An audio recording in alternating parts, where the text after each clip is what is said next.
Things are getting absolutely crazy for crypto, and in this video, I'll tell you guys everything about it. First off, we've got Binance news, and I think it's pretty crazy, but Binance sold all of their assets in Russia. They've completely exited the market. Now, we're going to be diving deeper into what exactly that might mean for you, even if you're not in Russia, because apparently other countries like France might also be in trouble next, but that's besides the point, because two additional things recently happened here in crypto that need everybody's attention. First of all, Gensler spoke in front of the House Financial Services Committee.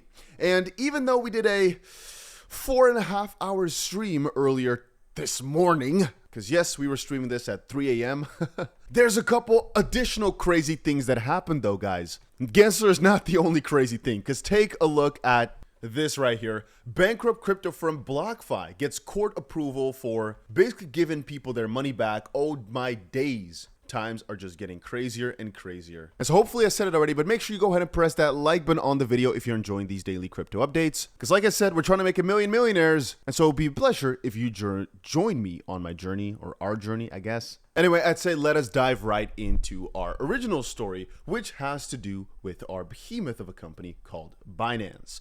Yes, Binance is facing some very big issues over in Russia. Well, perhaps they didn't even face the issues, but they just wanted to, beat it, so to speak. And so they completely sold their company to 𝗕𝗃𝗄. What a fitting name. So they fully exited the Russian market with no option for a buyback. Now, it's still going to take about a year before that company has completely taken it all over, but it's pretty scary. Not because they've exited Russia. I don't think that means too much. But the idea that the behemoths that we now know might be less and less strong as time progresses, and perhaps eventually the liquidity splitting up is the only way forward. But this is actually what I'm mostly afraid of. Binance faces banking issues in France amid Russia exit, and we've also seen some issues now in the UK with Bybit and a couple of other companies having some issues. And so I really wonder, is the entire world going to try and get rid of some of our most beloved crypto exchanges, or what's happening,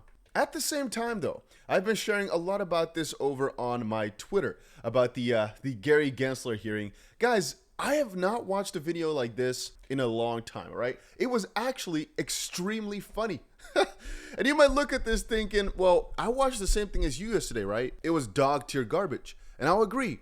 The 99% of it was just absolute garbage. They didn't ask him the tough questions. They didn't really ask anything too conclusive or crazy, except for a couple of very minor parts. They asked him, is Bitcoin a security? And he basically was able to say, no, it's not a security. And they said that he might be subpoenaed because, well, he's not really giving people the answers that they need.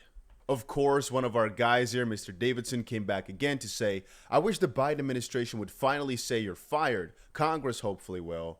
And now they're also trying to expose him basically for just following the agenda of the big corporations. And honestly, they did a pretty good grilling session, but the problem is there are 52 people in this committee. And out of that, I believe only 5 did an okay job.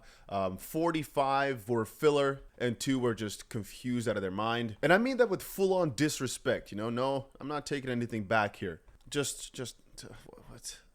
Since we started out on Bitcoin, let's go further into crypto. Okay, maybe she has a speech impediment, right? Because she had a couple of different issues. She said 𝗏𝗏𝗀. We made some jokes about it during the stream.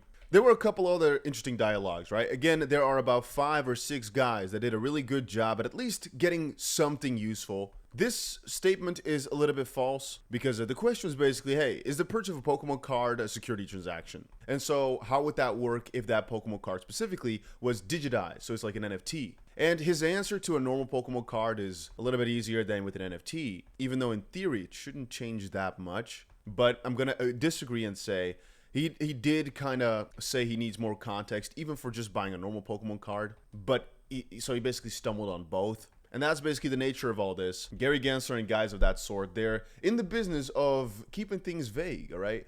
Apparently, The higher ups want it that way. We've already established that's who he's working for. They asked him some other interesting questions like, where's the money going to? Who are you funded by? How is it going to work if the government falls? Because apparently the government could fall and their numbers would dwindle from about 4 or something thousand to 300 or 400. And a lot of these guys in that committee as well, they're basically sucking his ass by saying, oh, but what would it look like if your numbers fell so much? Would you be able to pick up on calls for insider trading? And he's like, no, we wouldn't be able to do that as much, which is like obvious ass sucking. I don't know. I'm going to come back and say that I did actually enjoy the hearing, even though 4 hours of the 4.5 hours were kind of garbage. Those half-hour bangers made it worth it. I mean, if you were there yesterday, you'd probably know we had our green lady who had some very interesting thoughts, pretty random, but very interesting. We had Mr. Green, whom some people over on Twitter seem to really like because apparently he asked one proper question here. He asked Gensler if he believes that we can have a properly regulated digital currency. Gensler says, I think the US dollar is quite strong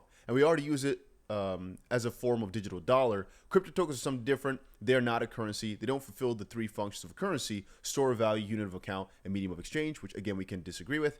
Maybe in another day, but not in 2023, quite frankly. To which again the proper answer should be the dollar in almost any way, shape, or form is pretty similar to a crypto. But the point there was that Mr. Al Green, who I think does not like me because of all the jokes that we made, is definitely due for his retirement home or something of this sort. Or perhaps he's very knowledgeable and very good in a different area. But this crypto stuff, this digital stuff, it ain't it. And that's actually a more broad point here.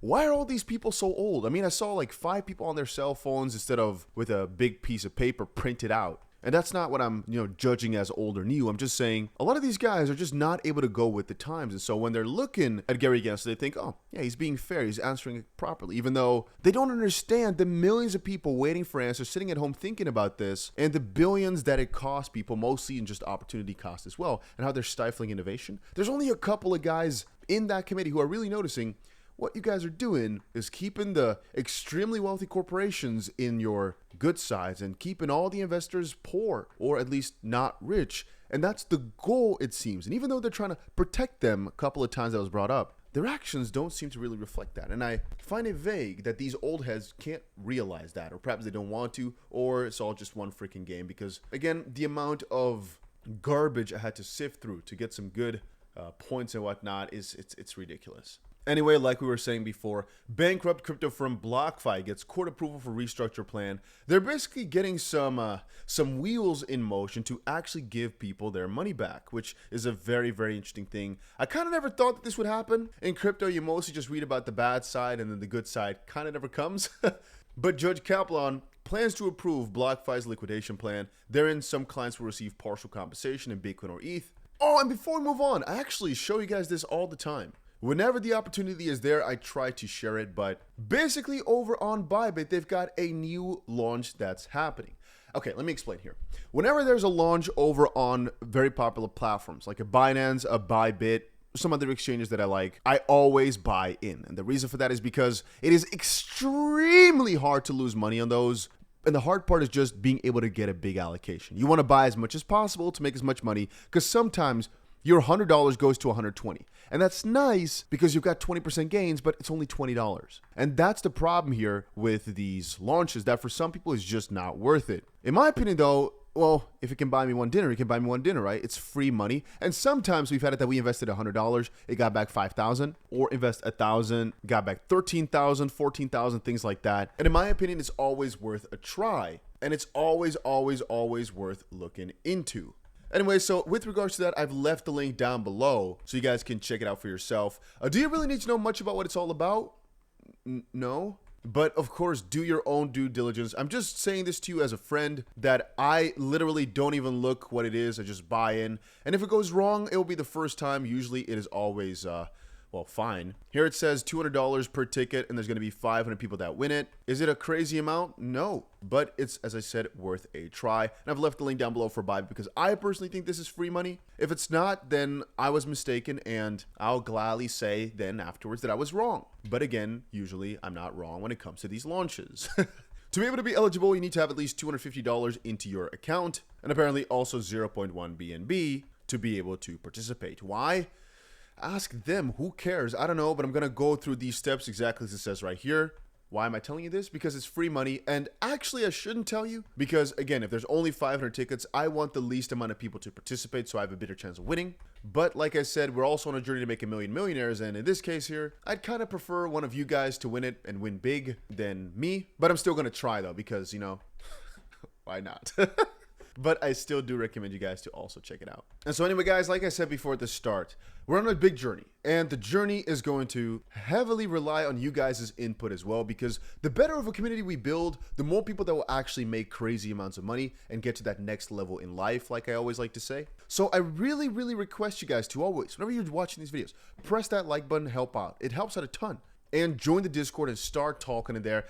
I know it sounds kind of vague, but I really believe the majority of people that are actively trying will make so much more success. And I'm giving this tip out because it's really hard to explain to somebody how to get rich, how to get to the next level, how to get wealthy, but they're not willing to try the things that are very easy to understand for some. What I mean by that, for example, is work hard and you'll find more luck. It's a very easy concept to understand, right? Yet people don't fully believe it in their heads, or they're not willing to work harder to get more lucky. They just think, oh, other people are getting so lucky all the time. And in this case here as well, if you're in a group with like-minded people that are looking for the same result as you have a higher chance of finding it because you're all looking for the same thing. If you're all trying to find these new gems, for example, these new trade opportunities, well, and there's no negative thing in you sharing it with others, well, if there's 20 heads on it or just one, well, you'd prefer to have 20 heads, right? And that's why I said join the Discord and start talking there. We might, as I said before, make some sort of inner circle, because I'm noticing a lot of people are too scared to talk in a big group with 10,000, 13,000 people. But that's for the future. Right now, I just want you guys to rally up, work together on things, and hopefully Discord is a good place. And I'll see you guys again in another crypto video, hopefully somewhere later today.